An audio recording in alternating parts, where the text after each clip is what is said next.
In this video, I'm going to share a secret with you. A secret that will give you extraordinary power. So much so that you won't even have time to respond to the girls who admire you. You'll gain loyal friends who will form a brotherhood with you for life, and you'll build social circles and connections like a celebrity. Everyone will respect you, and promotions will become a regular part of your daily routine. This extraordinary power you'll gain from me today is psychopathic confidence. Forget everything you've ever heard about self-confidence, because in this video, I'll take you deep inside your own mind and into the mind of others, transforming you from an ordinary person into someone capable of conquering the world on their own. The person who is confident in themselves simply trusts in who they are. Phrases like, open your hand, stand tall, speak boldly, do this, do that are all outcomes of self-confidence. But confidence is something that comes from deep within you, something that exists inside you without your conscious awareness. And when we talk about the subconscious, we're talking about something you can't control directly. You can't just wake up one morning and say, I am confident, and be done with it. Confidence needs to be planted deep inside you, and only then will you notice that your life has changed. So how do you plant this confidence? If we were to explain self-confidence, it's simply that a person who is confident in themselves has self-sufficiency, meaning they don't need others' approval. They know very well why they are capable and qualified. This is the principle I want you to focus on. We as humans love talking about ourselves. People are obsessed with their own personalities, and everyone wants to share their life experiences, adventures, and achievements to prove themselves and find their place among others, except for one person, the one who doesn't need others' approval. The person who has already established their place in society. The person who is self-sufficient and confident. This is the person who earns respect and acceptance without even seeking it. For example, if you buy a new car, it doesn't mean you have to tell everyone you meet about it. Or if you get a promotion at work, you don't need to bring it up repeatedly. Or if you visit Paris, you don't have to tell everyone you meet that you've been to Paris. In other words, keep your achievements to yourself. And even if you feel the urge to brag, resist it.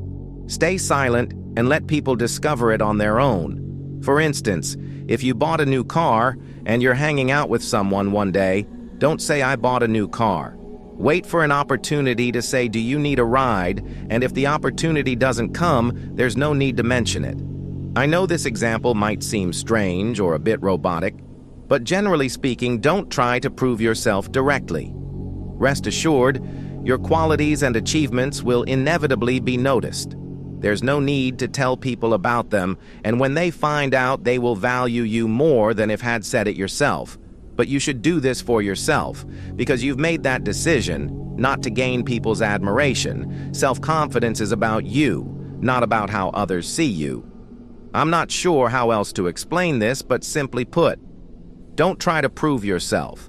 Don't go to someone and say, I'm smart, or I don't lie, or I'm confident.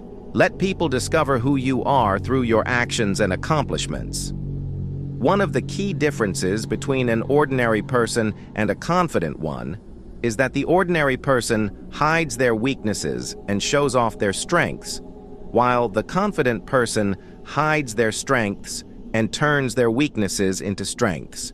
The first thing you need to do is to accept those weaknesses, not just with words, but with genuine internal acceptance. For example, if you're short, this can be considered a weakness. Let's be realistic and honest with ourselves. Being short is often seen as a disadvantage. What I want you to do here is ask yourself, is being short something I can control? The answer is no. You are short, and you will remain short for the rest of your life. If you keep running away from this fact, it will cause you problems. But if you accept your height, no one will be able to use it against you. If someone says you're short, you can simply reply, yes, I'm short. So what? There are plenty of short people who have achieved great things. History is full of examples of great individuals who were short. Another example, If your hair starts falling out and you begin going bold, shave it off and accept yourself as you are. Be proud of your flaws. Don't be afraid to show them, and don't try to present a perfect image all the time. Laugh at yourself and take pride in your imperfections. If someone tells you you're a liar, don't try to justify yourself by saying, "No, I don't lie," and getting into details. Just say, "Yes, I lie," and go on with your day without giving it much thought. If someone says you're stupid, say, "Yes, I'm stupid." If they say you're fat, reply, "Yes, I'm fat," and don't care about others' opinions. If you have a flaw, accept it and be proud of it, aside from the discussion on self-confidence. If you have a flaw, the first thing you need to do is accept it. Don't resist it. If you consider yourself unattractive, stand in front of the mirror and say, "Yes, I'm unattractive," and then carry on with your life. When you accept your flaws, anyone who tries to bring them up or use them against you will find that you simply don't care. In turn, they will sense your inner confidence. Confidence is an internal game. You need to understand this. We humans communicate more through emotions than through words. Words make up only a small part of communication. Your feelings about your flaw are transmitted to others, and they will automatically feel that you are confident if you have accepted your imperfection. So now I want you to think about any flaw you have. Accept it and say, "This is who I am." Of course, if it's something you can change, then go ahead and do it. For example, if you're overweight, you should start exercising and eating healthy. I think you get the idea. Give yourself value, especially when you're around other people. How do you give yourself value? Take what I'm about to tell you. Internalize it and remind yourself of it every day. First of all, no one knows who you are or what you're truly like. For example, if you're sitting in a meeting, you shouldn't feel inferior to those around you. You might actually be less accomplished than others. But the truth is, no one knows that there could be someone else in the room in a worse situation than you. But because they give themselves a high sense of self-worth, people around them perceive them as important and have no idea about their reality. What am I trying to say here? Give yourself value. Because the people around you don't know anything about you. Even if you have little money in your pocket, act as though you are a person of great importance in society. If you rate yourself a 6 out of 10, increase it by 2 points and give yourself an 8 out of 10. You have nothing to lose. When we talk about value. We also need to address social media.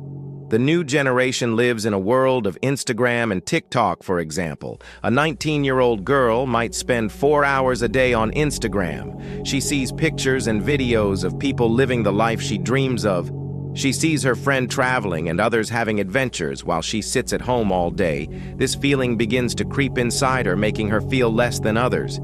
Even though social media is full of illusions, the girl who looks beautiful is often using filters and makeup, and the person who appears to be traveling frequently might be on their only trip ever. Everyone shows the best side of their life, portraying it as much better than it really is. This makes us lower our self-worth.